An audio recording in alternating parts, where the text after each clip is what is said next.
우리를 인도하신 것 주님의 은혜입니다. 오늘 주님께 우리의 고백을 드리며 간절함으로 우리의 찬양, 우리의 노래, 우리 예배를 드립니다. 하나님, 이 모든 것들을 기쁨으로 받아 주시옵소서. 오늘 이 시간 십자가의 보혈을 통해 주님의 임재 앞에 서기를 소원합니다. 주님, 나에게 말씀하시고 내 마음을 만져주시고 나를 다시 도전하여 주시고, 하나님, 주의 말씀으로 더 생명력 있는 나의 삶을 세워가게 하여 주시옵소서. 예수님의 이름으로 기도하였습니다. 아멘. 아멘. 할렐루야. 하나님께서 우리에게 이 멋지고 아름다운 날, 주님의 날, 우리가 함께 기뻐할 수 있는 주님의 날을 세우셨습니다. 오늘 이 자리에 함께한 여러분 모두를 주님의 이름으로 환영을 드리고, 여러분의 삶에 더 멋진 하나님의 역사들이 새로워질 수 있기를 주님의 이름으로 축복합니다. 축복합니다. 우리 앞뒤 좌우를 돌아보면서 서로를 축복합시다. 주님의 이름으로 축복합니다. 앞도 보시고 뒤도 보시고 주님의 이름으로 축복합니다. 축복합니다. 축복합니다. 축복합니다. 네, 감사합니다. 며칠 전 제가 이런 얘기를 들었습니다. 한 4학년 아이가 엄마한테 그러더래요. 엄마, 용감 거목이 뭐야? 물어보더래요. 그래서 엄마가 설명을 했대요. 자, 용, 딱 나와야죠. 용, 감, 거, 목. 그렇죠? 이걸 설명한 거예요. 얘는 이제 가만히 있어보자, 용감한 큰 나무인가 뭐 이렇게 얘기를 하더래요. 그래서 설명을 쭉 했대요. 그리고 한번 너 이제 외워봐, 한번 외우게 한 거예요. 그리고 자, 준비가 됐니? 엄마가 운을 떼올 테니까 네가 한번 해봐라. 용 뭐예요? 감, 거, 목 하는데요, 거기서 막혀버린 거예요. 얘가 목이 뭐더라? 가만히 있어보자. 그러더니 목사님 감사합니다 그러더래요. 우리 교회 표가 뭐죠? 감사합니다. 올해 표가 감사합니다 합니다. 자, 한번 함께 주님 앞에 우리가 외쳐. 하나님, 하나님 감사합니다. 하나님 감사합니다. 범사에 감사합니다. 실패도 감사합니다. 하나님 앞에 그 뜨거운 감사를 드릴 수 있기를 주님의 이름으로 축복합니다. 우리 양옆에 있는 분들도 얼마나 고맙습니까? 같이 우리가 혼자 예배 드린다면 얼마나 썰렁할까요? 그렇죠? 옆에 그 사람이 있기 때문에 오늘 뜨거운 예배를 우리가 또 드릴 수 있는 거예요. 앞뒤 좌우 돌아오면서 감사합니다 한번 인사. 감사합니다. 감사합니다. 감사합니다. 감사합니다.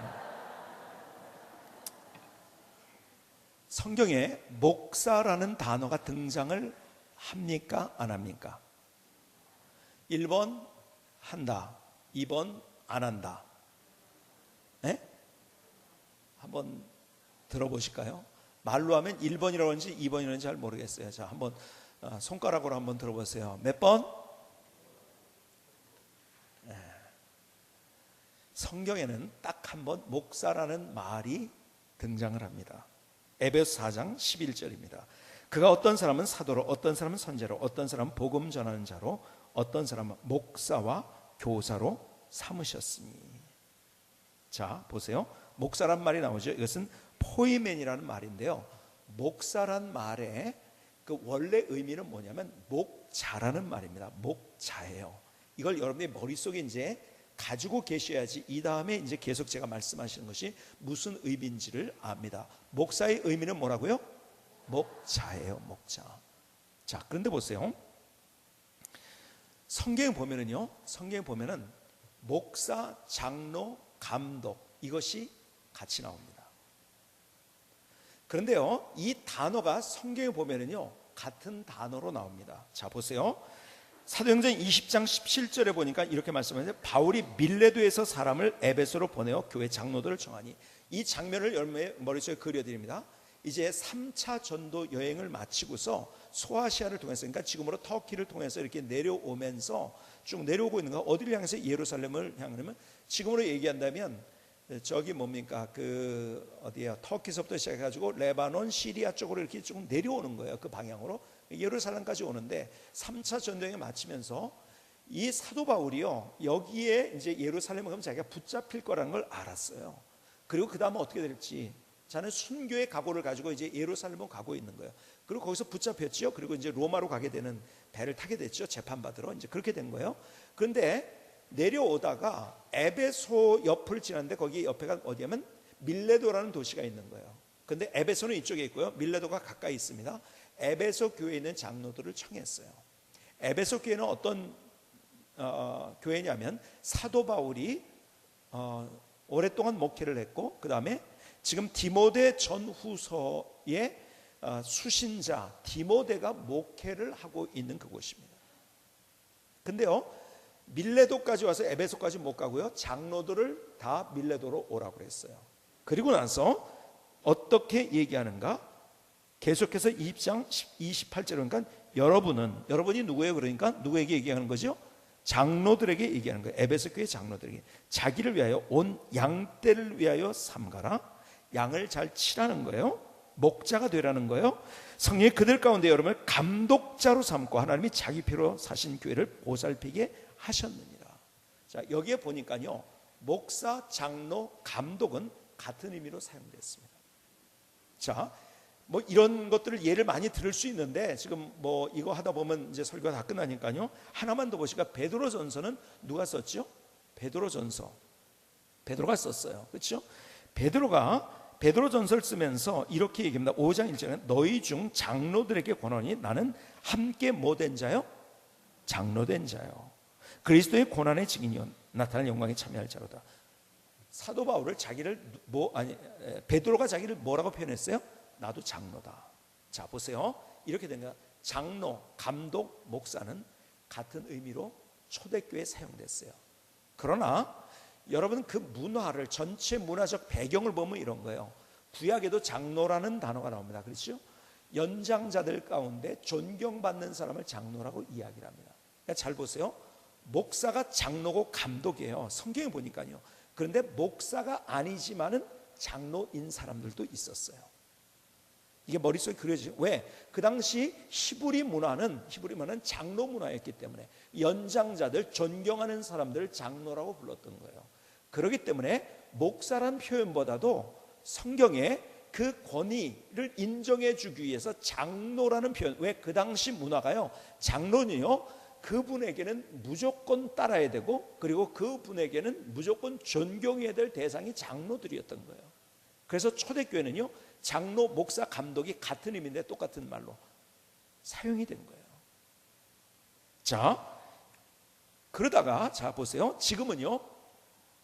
자, 이제 종교개혁과 함께 개신교회들이 세워진 거예요. 여러분 많은 교단인데 왜 많은 교단이 생겼는지 아십니까? 그 종교개혁이 각지에서 일어난 거예요.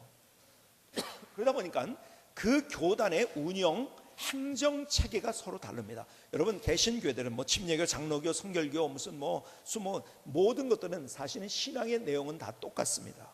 요즘은요 교단 장벽은 없어요. 신앙의 내용에서 특별히 목사님이 어떤 스타일이냐가 그래서 요즘 이런 얘기합니다. 장순이라는 표현도 해요. 장순. 우리는 장순입니다. 이렇게 얘기하면 장로교인데 순복음 같은 교회라는 거예요. 아십니까? 우리는 순장입니다. 그러면 순복음 교회인데 장로교회 같다는 거예요. 그러니까 사실은 목사님의 스타일 따라 많이 이게 달라지지 사실은 교단의 장벽은 지금은 굉장히 많이 없어요. 그러나 우리가 각 교단마다 그 시스템이 있어요. 그렇죠? 그 교회를 세워가는 시스템. 그런데 장로교회는 소위 말해서 대의정치라고 합니다. 장로님들에 의해서 모든 회의의 결정이 최고의 권위를 갖습니다. 그래서 그것을 당회라고 이야기합니다. 여러분 당회장이라는 말을 하죠. 저한테 와가지고서도 어떤 분이 당회장님 이런 분들이 계신데요. 우리 교회는 당회가 없습니다. 당회는 장로교회만 있는 겁니다. 장로정치입니다. 거기 소위 말해서 장로정치라고 이야기를 합니다. 감리교회도 당회가 없다는 거 아십니까? 당회가 없어요. 감리교회는요 그 정치가 어떤 감독정치입니다. 그래서요 감독에 의해서 지금 우리나라는 그 시스템이 많이 좀 달라졌지만요 지금도 미국, 영국을 비롯한 대부분의 감리교회는요 감독의 지시에 의해서 모든 것이 이루어집니다. 감독 밑에 감리사가 있어요. 그러니까 모든 목사님들 중에서 그 지역의 대표가 감리사입니다. 그러니까 이런 감리교회를 다니셨던 분은 아시지만 교회에 와가지고 감리사님이 꼭 예산 결정할 때 감리사님이 다른 교회 목사님인데 꼭 오십니다. 그리고 그걸 결정해줘요. 이렇게 해라 저렇게 해라.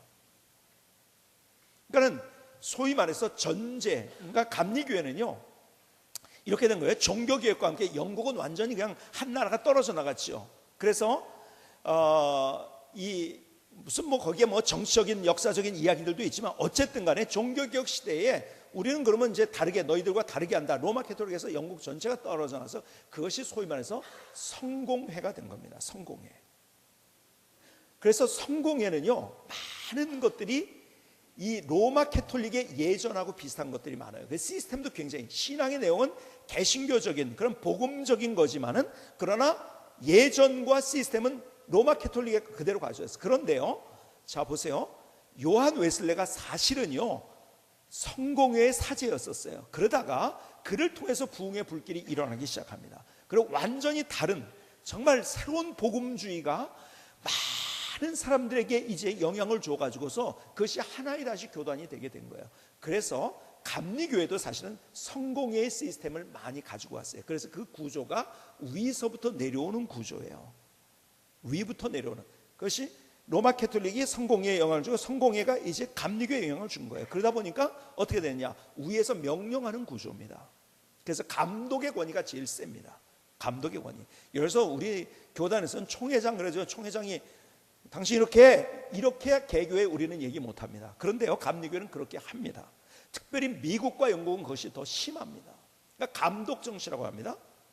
위에서부터 누르는 뭔가 전제주의지요. 하나의 전제 정치. 그 다음에 이 장로교회는 소위 말해서 대의 정치라고 얘기를 하죠. 근데 침례교회는 그럼 뭘까요? 회중 정치라고 이야기를 합니다. 회중 정치는 뭡니까?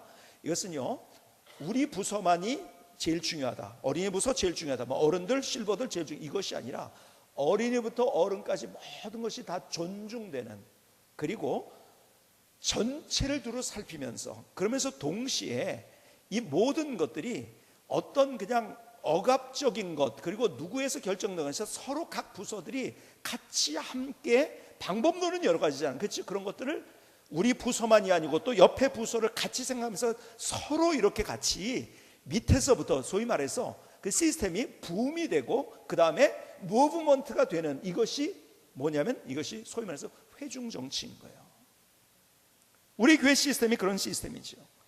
그래서 나중에는 감독, 장로에게 따로따로 띄어졌는데 사실은 제가 말씀드리는 골자는 이겁니다. 장로, 감독, 목사는 똑같이 초대교회에 사용됐다는 거예요.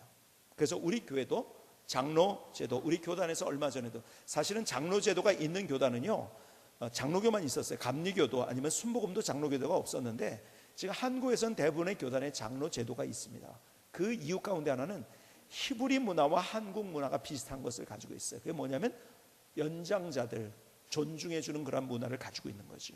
그래서 우리가 장로님들은 우리 교회에서 더 많은 헌신을 하시고 우리가 존중받아야 될 분이라고 생각하시는 분들, 이런 분들 우리 장로님 돼서, 또 정말 우리 장로님들은 또 안수일 사람들 정말 밑에서 섬기는 마음으로 그런 일들을 하는 그런 구조.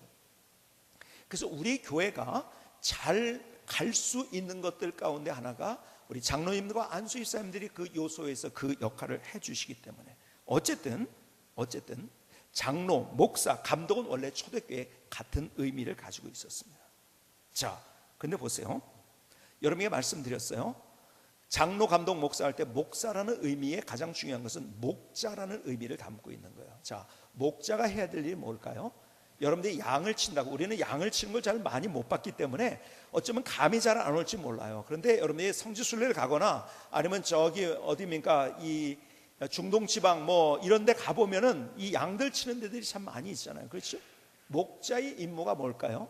목자의 임무는 그 몇 천 마리의 양이 있다 할지라도 첫 번째 임무는 이겁니다. 양의 꼴을 잘 먹이는 거예요. 그렇죠? 그래서 그 목자는 양 속에 있을 뿐만 아니라 양 밖에 나가서 먼저 어디로 가면 좋을까를 먼저 보는 사람이에요. 가만히 있어보자. 이쪽으로 가면 위험한 곳이다, 저쪽으로 가면 덜 위험하다, 이쪽에는 더 꼴이 많다, 저쪽에 더 먹을 것이 나쁘다. 이거를 먼저 앞서서, 양들은 그냥 먹기만 하면 돼요. 그렇죠? 근데 먼저 앞서서 그것을 하는 거예요. 그렇죠? 그 다음에 이 일이나 늑대 같은 것들이 와서 양을 해하려고 할 때 그것을 막는, 그래서 이게 전체를 돌아다녀야 되는 거죠. 한쪽에 있으면 그렇게 못하니까 전체를 봐서 좀 더 높은 곳에 있고 더 멀리 떨어져서 또 어디에서 위험한 것 같은 거기 달려가서 어떤 문제가 있지 않은가 이걸 보면서 쳐들어오는 것을, 그러니까 다른 들짐승들이 쳐들어오는 것을 막는 그런 역할을 하는 거예요. 동시에 목자는 다른 목자를 만나서 정보를 교환합니다. 여기에 가니까 이런 것들이 있더라, 저기에 가니까 저런 것들이 있더라. 그래서 가장 안전하게 좋은 꼴을 먹일 수 있도록 목자는 그 일을 하는 거예요. 목사가 그런 일을 한다는 것이죠. 자, 좋은 꼴을 먹인다는 것이 무엇일까요? 하나님의 말씀을 잘 먹일 수 있어야 되는 거죠. 그렇죠? 그래서 정말 이리저리 움직이면서도 항상 그 하나님의 말씀을 묵상, 어떻게 좋은 꼴을 먹을 것인가.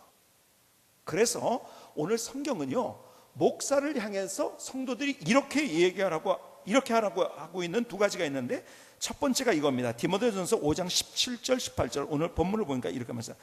잘 다스리는 장로들은 배나 존경할 자로 알되 말씀과 가르침에 수고하는 이들에게는 더욱 그리할 것이나 성경이 일렀을 때 곡식을 밟아 떠는 소의 입에 망을 씌우지 말라 했고 또 일꾼이 그 삭슬 받는 것은 마땅하다 하였느니라. 자, 여기에 특별히 가르치는 장로, 가르치는 일, 말씀을 먹이는 그 일에 잘 할 수 있도록 해야 되는데, 이런 비유를 지금 얘기를 하고 있어요. 구약에 있는 것을 그대로 했는데 곡식을 밟아 떠는 소의 입에 망을 씌우지 말라. 이 무슨 말인지 아시죠? 저 사진이 보이십니까? 그림인데요. 저게 그 당시 소가요, 뭐 뒤에 뭐를 맸죠. 바닥에 널빤지 같은 이런 나무가 있어요. 소가요, 벼를, 예를 들어서 벼인데요, 밀이다 이런 것들을 쫙 펼쳐 놓습니다. 벤 거를. 그러면 저게 이제 저렇게 지나가면은 거기 있는 것이 타작이 되는 거예요.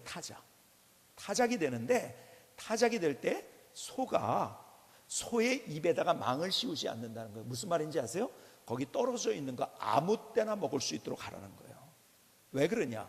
소가 이것을 하는 것, 결국은 그렇게 함으로써 타작이 잘 돼가지고 거기에는 농부들이 또 사람들이 먹을 수 있기 때문에. 그렇지?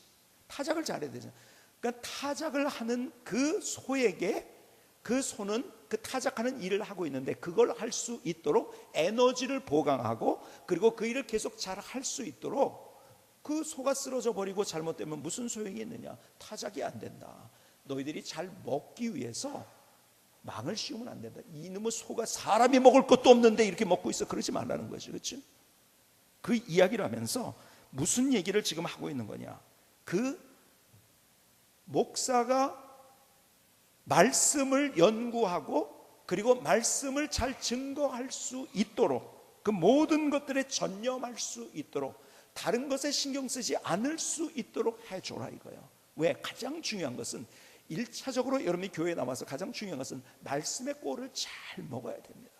그렇죠? 근데 저는 진짜 감사한 것이 뭐냐면 우리 장로님 안수이사님, 우리 성도님들이 그렇게 할 수 있도록 저를 잘 도와주신다는 거예요. 이 얼마나 참 감사한지 모릅니다. 저는 벌써 내년도 설교를 구상하고 있어요. 그리고 묵상을 하고 있고요. 성경, 그것을 위해서 제가 성경을 또 읽고 있고요. 공부하고 있고요. 책을 보고 있고요. 또 그래서 야, 이거는 진짜 맞는 건가? 또 어딘가 가서 그것을 확인하기도 하고요. 이런 일들하고. 그런데 그렇게 할 수 있도록 여러분들이 저를 참 시간적으로 여러 가지들을 배려해 주신다는 것이 참 얼마나 감사한 일인지 몰라요. 물질적으로, 시간적으로 저를 그런 것들을 배려해 주고 함께 하기 때문에 우리 교회가 참 아름답게 세워질 수 있지 않은가. 자, 그런데 보세요. 두 번째로 목사에게 이렇게 해야 된다. 디모데전서 5장 19절로 20절에 이렇게 말씀합니다. 장로에 대한 고발은 두세 증인이 없으면 받지 말 것이요 범죄한 자들을 모든 사람 앞에서 꾸짖어 나머지 사람도 두려워하게 하라. 자, 이게 무슨 얘기냐면 쉽게 얘기하면 이거예요. 여러분, 목사들도요, 목사가 많잖아요. 그렇죠? 그 목사들이 많은데 잘못하는 목사가 있다는 전제가 여기 있는 거예요. 그렇죠? 사실은요, 우리 한국에도 수만 명의 목사님들이 있기 때문에, 그런데 몇몇 분이 잘못하는 것 때문에, 아니 또 과장된 측면도 있고 이래가지고서 한국 교회가 욕을 먹고 있는 것들이 많이 있게 됩니다. 더군다나요, 이 개신교회는 모든 것이 다 뭡니까? 다 까발려지잖아요. 누군가 한 사람. 저기 뭐죠? 카톨릭에서는요. 제 카톨릭의 아일랜드에서 거기에 캐톨릭 국가인데요. 거기에서 박사학위를 받은, 신학을 공부해서 박사학위를 받은 분의 얘기를 들었어요. 이게 뉴스에도 나왔던 얘기예요. 이 캐톨릭에서는요, 그 아일랜드 캐톨릭이 다 망하게 됐대요. 심각하게 그래서 외신에도 나왔는데요. 왜냐하면 이 신부들이요, 제가 여기서 입으로 얘기하기 어려운 그런 많은 문제들을 일으켜 가지고서 소송이 들어오고, 그래서 소송 때문에 그걸 지불해야 되고, 그래서요 재산 자체가 다 없어지게 돼버렸다는 거예요. 나라적으로 그렇다는 거예요. 여러분, 캐톨릭은요 비밀주의입니다. 그래서 어떤 일이 일어나는지 몰라요. 그래서 요즘 얼마 전에도 어떤 분이 그러더라고요. 자기가 아는 분이 결혼식을 하는데 저기 캐톨릭에서 했다는 거예요. 성당에서 했는데, 아니 글쎄 그 전날 그 신부님이 얼마나 술을 많이 먹었는지, 그래가지고서 이게 막 떨려가지고서 이래가지고 하고서 미사를 인도하고 있어요. 너무 화가 났다는 거예요. 그래도 거기는 그냥 그걸 가지고서 뭐 누가 시비 걸지 않죠. 그냥 다 덮어버리죠. 그런데 개신교회는 다 누구든지 다 까발릴 수 있는 그런 구조가 돼 있잖아요. 그렇죠? 그렇기 때문에 참 사실은요, 교회가 문제가 생기는 그런 것들이 많이 있어요. 그런데 잘 보세요. 문제 있는 사람이 있다는 전제가 있는가. 그런데 그렇다고 해도 함부로 목사에 대한 이야기를 하면 안 된다는 이 얘기를 해주고 있는 거예요. 왜 그런지 아세요? 여러분, 잘 보면은요, 사실은 저도 목사로서 제일 힘들 때가 뭐냐면, 제 생각이 그게 아닌데 오해받을 때 있잖아요. 그렇지? 오래전 얘기를 제가 드릴게요. 오래전에 어떤 분이 저한테 전화를 하셨어요. 굉장히 오래전 얘기입니다. 그리고 목사님, 이건 이렇지 않습니까? 저건 저렇지 않습니까? 교회 일에 대해서 얘기했어요. 아, 집사님 말씀 그 일리가 있네요. 그리고 끊었어요. 그랬더니 이분이 사람들을 모아놓고 뭐라고 얘기하냐면, 그분이 저한테 전화한 거였었거든요. 근데 사람들을 불러놓고서 뭐라고 그러냐면, 목사님이 나한테 전화했어. 근데 이렇게 얘기했어.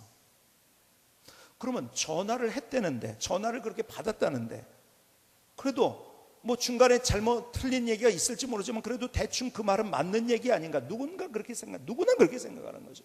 그래서 제가 완벽하게 좀 속된 표현으로 뒤집어 씌움을 당하는 그런 경우를 제가 경험한 적도 있어요. 여러분, 저는요, 목회하면서 제일 힘든 것이 있다고 한다면, 나 때문에 누군가 실족한다고 하면은 참 그것 때문에 저는 힘든요. 정말로 그 연자 맷돌을 메고 차라리 빠지는 것이 낫다고 주님 말씀. 누군가를 실족하면, 소자 하나를 실족하면, 참 항상 그런 무거운 책임감을 가지고서 목회를 하고 있어요. 그런데요, 이렇게 오해를 받으면 또 보는 각도에서부터 다 틀려져요. 오해가 될 때가 많잖아요. 예를 들자면요, 제가 이제 로비에 서 있어요. 로비에 있는데 어떤 분이 와가지고서 이제 저를 거기서 만났으니까 하고 싶은 얘기를 막 하죠. 막 하다가 하는데 재밌는 얘기도 하고 뭐 저기 뭐야 조크도 섞어가면서 막 얘기를 한단 말이에요. 계속 저를 붙들고 막 뭐 다다다 얘기하는데, 제가 그렇다고 좀 그만 얘기해요 이럴 수 없잖아요. 그렇죠? 거기서 얼떨결에 서가지고서 제가 얘기를 듣고 있어요. 그러면 거기에 로비에 얼마나 많은 사람이 또 지나갈까요? 그러면은 다른 각도에서 볼 때, 야, 목사님 저 사람하고만 친한가 보구나. 그렇죠? 아니, 저 사람하고 얘기할 땐 저렇게 환하게 웃어? 나하고는 그런 적이 없었는데. 그렇죠? 자기 각도에서 보면 오해받을 수 있는 상황들이 굉장히 많이 있습니다. 그렇죠? 자기 프레임을 가지고 오해할 수 있는 것들이 얼마나 많은지 몰라요. 그렇죠? 그래서 함부로 얘기하면 교회의 갈등의 원인이 되고 문제가 되기 때문에 함부로 하면 안 된다는 이야기를 하고 있는 거예요. 두 가지를, 그래서 말씀에 전념하도록, 그리고 함부로 평가하지 말도록.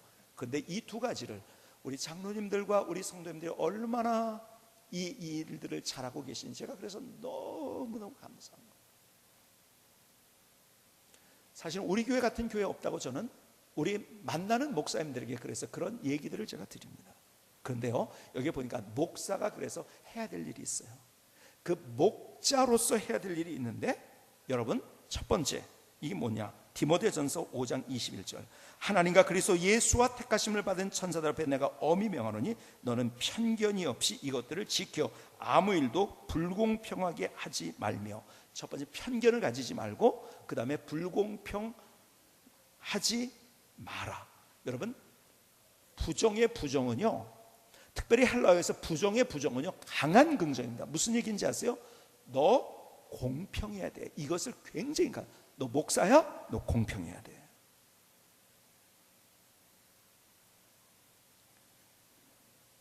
여러분, 제가 그래서 목회를 시작하면서 제 마음속에 사실은 두면서 다른 사람이 그렇게 저를 평가하든지 안 평가하든지 간에 제 마음속에 둔 하나의 목사로서 난 이렇게 목회를 한다는 것이 공평성입니다. 그리고 지금도 제가 목사님들과 세미나를 하게 될 때 제일 먼저 세상에서 리더십은 뭐 꿈을 가져라 뭐 어째라 뭐 숫자를 얘기하고 막 이런 그러면 안 된다.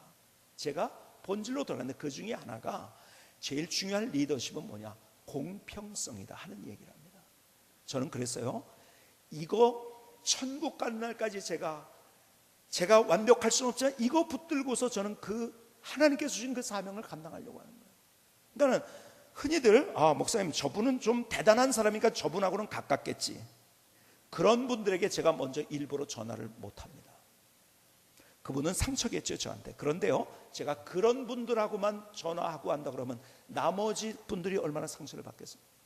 어린아이들이 자랄 때 부모님에게 상처를 받아요. 그 상처 중에 제일 큰 상처가 뭔지 아십니까? 자기 형하고 동생하고 비교해서 대우가 다를 때 상처를 받아요. 그래서 미국에 자라는 아이들이 자라면서 제일 많이 쓰는 이 문장 가운데 하나가 이거예요. 부모님을 향해서 제일 많이 써요. It's unfair. It's unfair.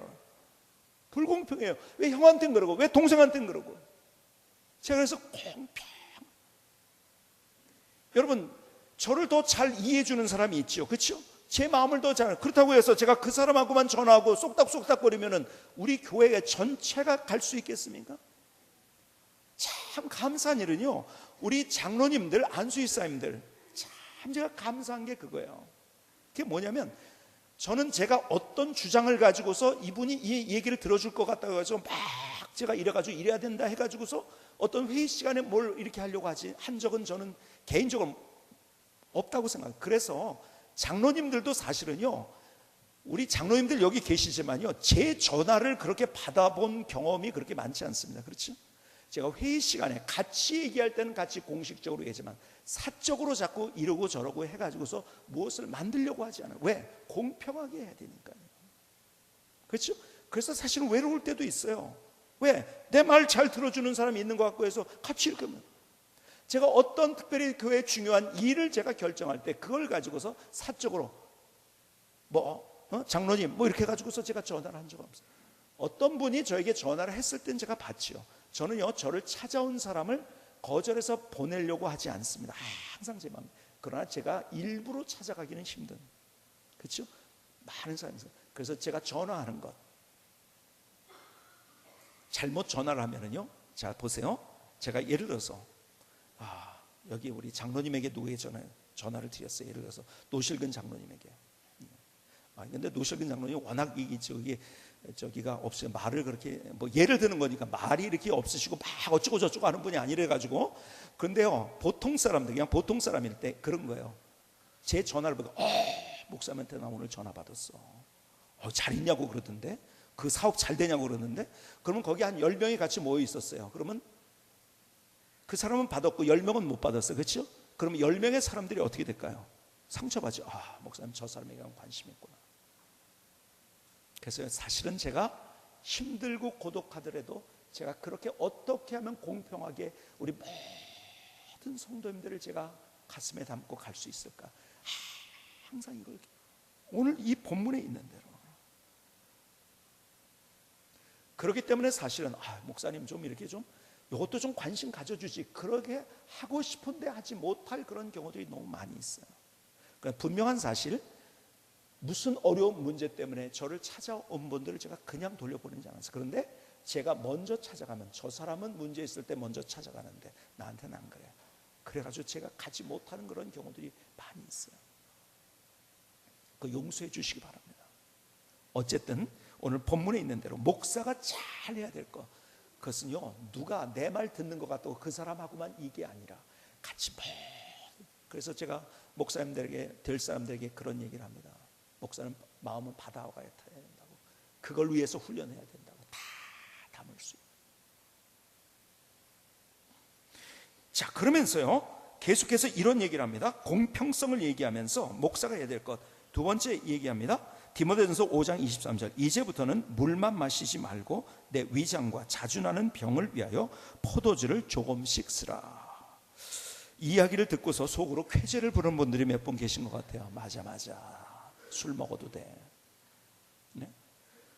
제가 이 본문을 이미 나왔고 제목까지 아는 분들이 이제 계세요. 이제 예배를 준비하기 때문에 이 규절을 가지고 목사님이 어떻게 이거를 해석하실까, 그거를 가지고서 기대하고 계신 분들이 있더라고요. 제가 그래서 다른 구절 한 구절을 먼저 좀 읽어드리도록 하겠습니다. 민수기 6장 3절입니다.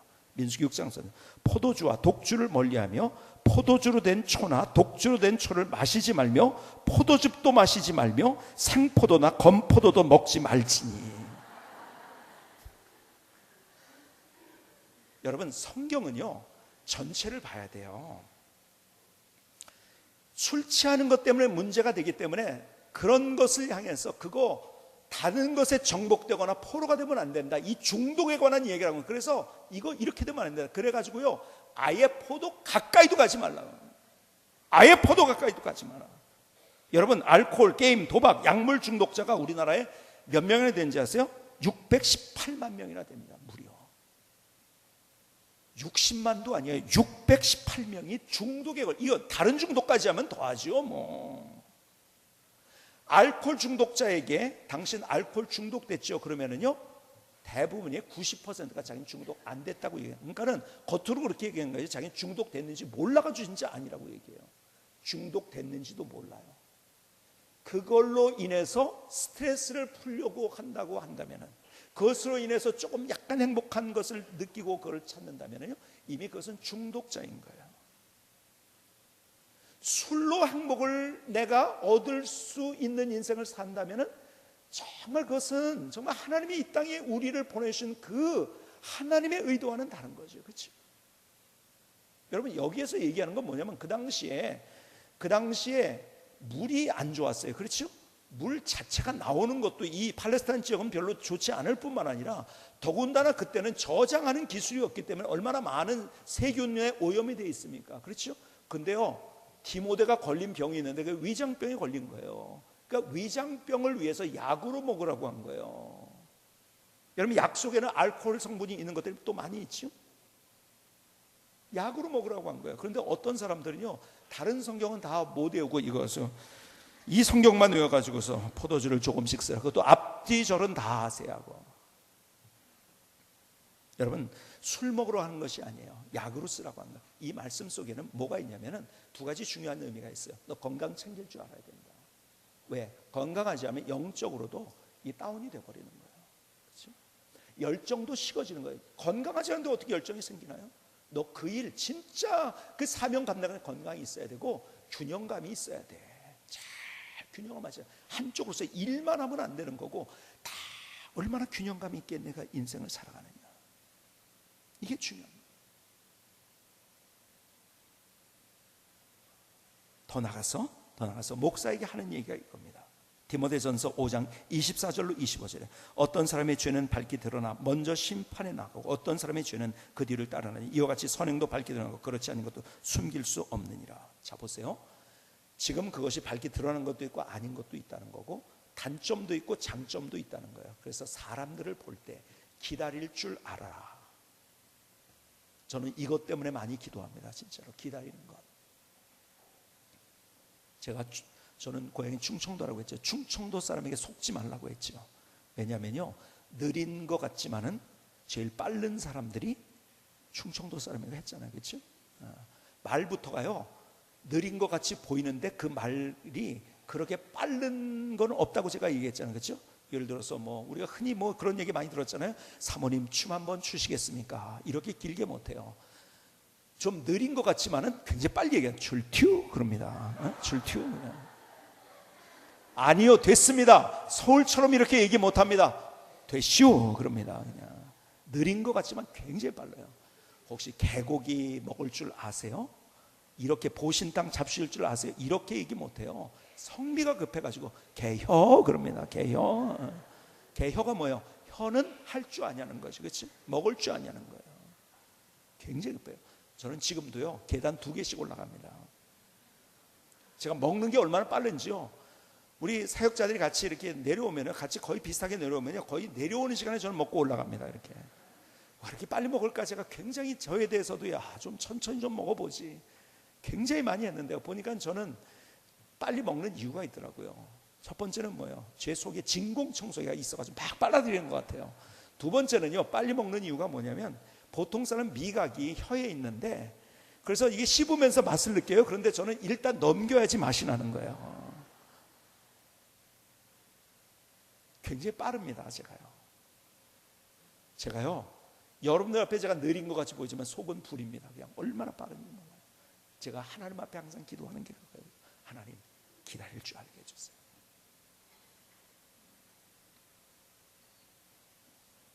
정말 기다리고 저는 끝까지 포기하지 않게 해주세요. 이게 저희 기도의 제목이에요. 그래서 왜요? 저 여러분들이 보기보다 쉽게 포기하기가 쉬운 그런 기질을 저는 가지고 있어요. 제가 어떤 분에게 정말 귀한 메일 하나를 받았어요. 그분이 저희 교회에 신앙생활을 하다가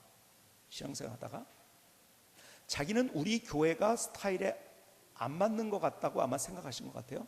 그리고 교회를 다른 교회로 가셨어요. 귀한 분이에요. 그런데 저는 그분을 한 번도 포기한 적 없어요. 제가 그분에게 막 전화해가지고 나는 포기한 적 없다 뭐 이런 얘기 한 적도 없어요. 저는. 그러나 내 마음속에는 항상 기도를 하고 있었죠. 근데 어느 날 찾아왔어요. 그리고 그분이 이런 얘기를 하는 거예요. 우리 교회가 얼마나 좋은 교회인지, 그리고 저와 우리 성도님들에 대한 얘기를 하면서 그렇게 그리워하는 마음, 그리고 다시 그분이 간 다음에 저에게 메일을 보내왔어요. 목사님, 저는 아버지 없이, 아버지가 누군지 모르고 자랐는데 가만히 생각해 보니까 제 인생의 아버지는 목사님이십니다. 제가 어디 있든지 간에 제가 정규적으로 목사님에게 이메일도 드리고, 그리고 제가 연락을 드리고, 그리고 제가 아버지로 모시겠습니다.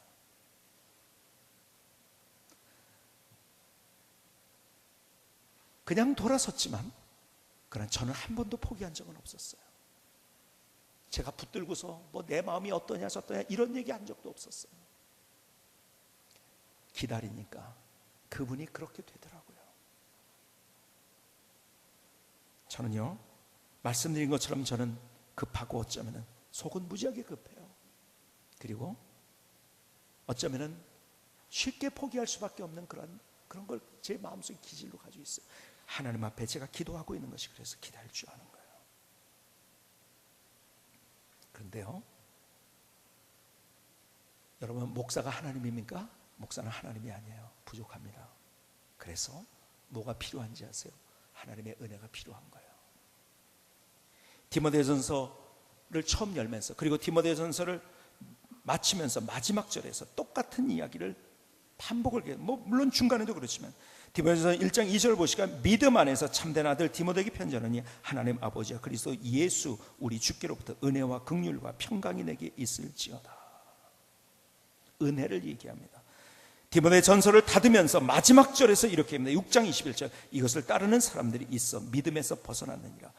은혜가 너희와 함께 있을지어다. 마지막 문장이 은혜가 너희와 함께. 사도 바울은 그 은혜를 알았던 거예요. 자기는 할 수 없었는데 하나님의 은혜 때문에 할 수 있었다고. 저는요, 너무 부족한 사람이죠. 그렇죠?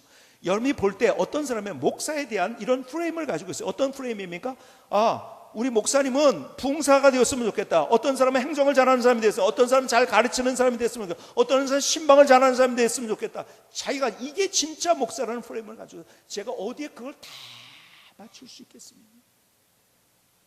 아니요, 불가능한 일입니다. 그건 절대로 불가능합니다. 왜요? 내게 한계가 있기 때문에. 그래서 나는 뭐가 필요한지 아세요? 하나님의 은혜가 필요한 거예요. 여러분, 저를 위해서 기도하시는데 늘 언제나 마르지 않는 하나님의 은혜가 저에게 임할 수 있도록 여러분 기도해 주시기 바랍니다. 그리고 여기서부터 그 은혜의 강물이 흘러서 여러분의 자신과 가정으로 그것이 흘러들어간다면 이것이 정말 행복이 시작되는 성광교회가 되지 않겠습니까? 하나님의 은혜가 필요한 거예요. 하나님의 은혜. 여러분, 내가 어떤 프레임을 가지고 있을 때 목사님 왜 저렇게 하지? 그런 것들이 있을 거예요. 분명히 저는 있을 거라고 믿어요. 뭐 저한테 표현을 안 했어도. 그러나 그런 것까지도 여러분들이 저를 용서해 줘야만 합니다. 왜 그런지 아세요? 그런 어게인스트 되는 마음을 가지고 있을 때 말씀이 들어오지 않습니다. 목사가 제일 잘해야 되는 것이 말씀을 잘 증거하는 거예요. 이것 때문에 저는 이거 목숨 걸려고 해요. 진짜로. 내가 부족하지만 여기 하나님의 은혜를 받고 내가 여기 목숨. 그런데 그 어게인스트 된 마음이 있으면요, 아무리 좋은 꼴이 있어도요, 맛있는 음식이 있어도 그것이 섭취가 안 됩니다. 여러분이 살아나는 길은 저를 용서해 주는 길이에요. 부족하다는 것을 인정하고, 저 역시 제가 부족하다는 걸 인정하고, 우리가 함께 주님을 바라보게 될 때 거기서부터 하나님의 은혜의 물줄기가 우리 안에 흐르게 되는 거예요. 여러분, 나는 할 수 없어요. 우리 모두는 다 할 수 없어요. 그러나 하나님의 은혜가 임하면 그것을 할 수 있어요. 그래서 주님 앞에 우리는 주님 나를 불쌍히 여겨주소서, 이 고백이 하나님의 은혜를 구하는 기도인 거예요. 주님 나를 불쌍히 여겨주소서.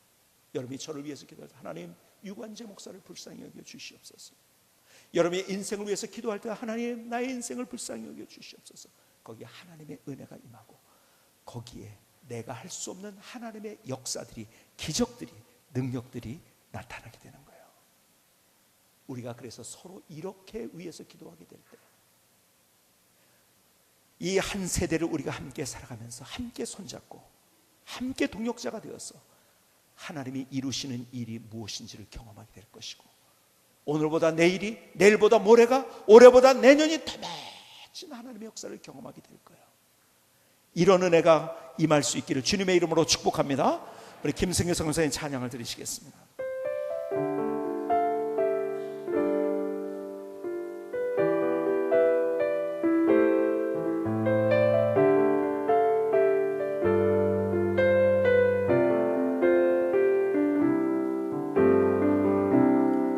우리는 함께하는 하나님 나라 동역자, 역할은 다르지만 서로를 세우는 동역자, 사랑하고 함께함으로 복음을 전하는 자로 존중하며 세워주며 서로 격려하며 함께 인생을 세워요. 하나님 은혜 아래서 우리는 하나 된 기도의 동역자, 우리는 함께하는 하나님 나라의 동역자, 역할은 다르지만 서로를 세우는 동역자, 사랑하고 함께함으로 복음을 전하는 자로 존중하며 세워주며 서로 격려하며 함께 인생을 세워요. 하나님 은혜 아래서 우리는 하나 된 기도의 동역자, 우리는 기다린 기도의 동역자. 아멘. 하나님 나의 고백을 주님 앞에 드립니다. 하나님 나를 받아 주시옵소서. 하나님, 지난주에 한 분 때문에 제가 눈물도 났고 또 도전도 받았고 위로도 받았어요. 그 사람의 이름이 김재범이라는 사람입니다. 혹시 들어보셨습니까? 유도에서 그랜드슬램을 이미 딴 사람이에요. 이 그랜드슬램은 올림픽에서도 금메달, 그 다음에 아시아 선수권, 세계 선수권, 아시안 게임, 이 모든 것들을 다 금메달로 석권했어요. 그런데 이번에 또 다시 아시안 게임에서 2연패를 했어요. 그런데요, 지난 런던 올림픽 기억하십니까? 그때도 금메달을 땄는데요, 그때 이번의 상황이 어떤 상황인지 아세요? 여기요, 무릎 인대가 늘어나가지고 이게 무릎이 덜렁거렸어요. 왼쪽 어깨는 습관성 탈골이 있고요. 그러니까 왼쪽을 못 쓰는 거예요. 여러분, 유도는요, 힘 줘가지고 양 손과 양 발에 힘을 줘도 이거 모자랄 판에 한쪽을 못 쓰니 어떻게 됩니까? 올림픽 때 그런 거예요. 그런데도 이분이 금메달을 딴 거예요. 이번에도요, 왼쪽 세 번째 손가락에 인대가 그냥 끊어져 버렸어요. 그리고요, 이 마디가요, 힘을 못 쓰는 마디가 됐어요. 전부 다들 다 끊어지지 않더라도 다 늘어나고 다 이래가지고. 근데 이거 잡아가지고 맺혀야 되는데, 이게 유도 선수가 저게 손이 저러면 어떻게 됩니까? 그런데 금메달을 땄어요. 그런데 여러분들이 보시다시피 이분이 경기할 때 이 옷이 왔다 갔다 하면서 그 속에 하나, 문신 하나가 보였는데 그게 뭐냐면 십자가의 문신이에요. 기자가 물었어요. 왜 거기에 십자가 문신을 했냐고. 그때 그는 이렇게 대답합니다. 내 가슴에 십자가를 항상 간직하고 싶었습니다. 그리고 그는 이렇게 계속 외쳤어요. 하나님께서 도와주셔서 하나님의 은혜로 할 수 있었습니다. 사실 못하는 거죠. 그렇죠? 아니, 어떻게 그 몸을 가지고서, 그 부상을 가지고서 어떻게 금메달을 따면, 기라성 같은 사람들이 다 왔는데요. 나는 안 되지만 하나님이 하셨습니다. 문신을 새긴 이유, 하나님 앞에 그 은혜를 구했다는 거예요. 하나님, 나 할 수 없어요. 제가 왜 그 앞에서 위로를 받고 도전받은지 내 모습이 그거거든요. 어쩌면은요, 여러분들이 보기보다 저는요, 제가 왼쪽 어깨가 탈골되고 왼쪽 무릎 인대가 늘어가지고 못 쓰고 이것처럼 어떤 내 자신의 단점도 많고요. 저는요, 제 자신 스스로 가지고 있는 능력도 참 내가 이런 능력밖에 없을까 하는 그런 것들이 얼마나 많이 있는지, 내가 얼마나 부족한지요. 아무리 생각해봐도요, 제가 그래서 제일 힘든 게 뭔지 아세요? 제가 목회하면서 제일 힘든 거, 여러분, 내가 어떤 일을 해가지고 피곤해가지고 힘들다 한 적 없어요. 가장 힘든 건 그 무거운 책임감에 내가 이렇게 부족한데. 그래서 제가 빨리 은퇴하고 싶은 이유가 있다고 하면, 내가 이거 하는 것이, 목회하는 것이 다른 것이 힘들어서가 아니라 이 무거운 이 책임감. 왜? 내 부족을 아니까.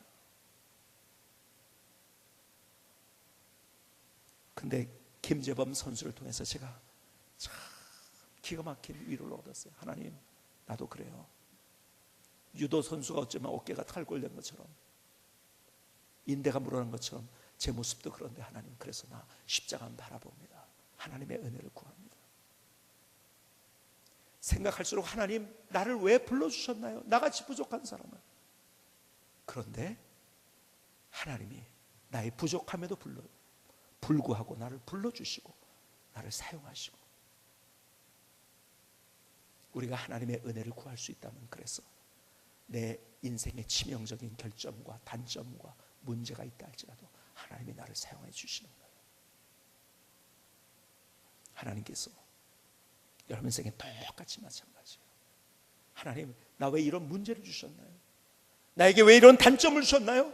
하나님, 나에게 이런 부족한 것을 주셨나요? 아니에요. 그러나 우리가 하나님의 은혜를 구할 수 있을 때, 하나님의 은혜를, 하나님 나를 불쌍히 여겨 주시옵소서, 하나님의 은혜를 구할 수 있을 때, 거기에서 할 수 없는 기적, 김재범 선수가 그렇게 했던 것처럼 할 수 없는 기적을 하나님이 우리의 삶의 현장에서 보여주시는 거예요. 저는 여러분에게 말씀드린 대로 제 묘비명을 미리 써놨어요. 진짜 그것이 그렇게 써질 수 있을까? 죽은 다음이니까요. 전 모르겠어요. 그러나 저는 그것이 기도의 제목이기 때문에 제가 그 묘비명을 써놓은 거예요. 하나님을 사랑하는데 온몸을 다해서 하나님을 사랑하고, 그리고 가슴 저린 마음으로 성도를 사랑하는 목사였다. 이것이 제 묘비명에 써진다면 그것처럼 영광스러운 일이 있을까? 부족하지만 여러분 부모님이 부족해도 연약해도 여전히 자녀들을 사랑합니다. 그 마음으로 여러분들을 사랑하면서 기도하면서 제가 다 여러분들을 말로 터치하지 못하고 만나가지고 식사하지 못한다 할지라도 항상 기도하면서 그 마음으로 여러분들을 가슴 저린 마음으로 사랑하면서 여러분들을 위해서 제 인생을 제가 은퇴하는 그날까지 저의 인생을 살려고 합니다. 부족한 저를 위해서 기도해 주시고 제 위에 하나님의 은혜가 임할 수 있기 위해서 기도해 주시고 동시에 똑같이 우리의 삶 속에 여러분의 삶 속에서도 나의 부족과 연약함에도 불구하고 하나님의 은혜를 구하게 될 때 거기서 하나님의 기적이 뭔지를 경험할 수 있어요. 이런 놀라운 일들이 저와 여러분의 삶 또 우리 교회 성광교회 공동체 속에 넘쳐날 수 있기를 주님의 이름으로 축복합니다. 기도하시겠습니다.